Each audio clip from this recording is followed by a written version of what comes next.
Hi, and welcome back to OneMonroe. Today, I'm introducing a special guest who knows everything about fasteners.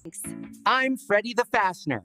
I'm here to give you the fastener facts and help hold it all together. So, which fastener are we going to talk about today?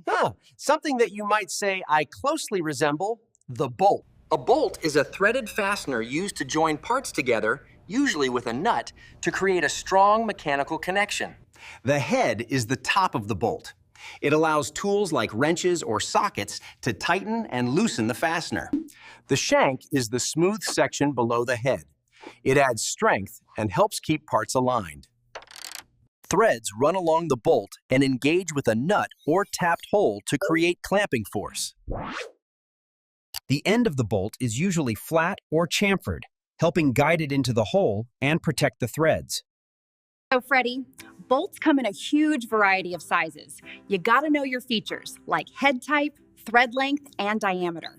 That's the idea. When you know the terms, it helps ensure you're selecting the right bolt for the right job.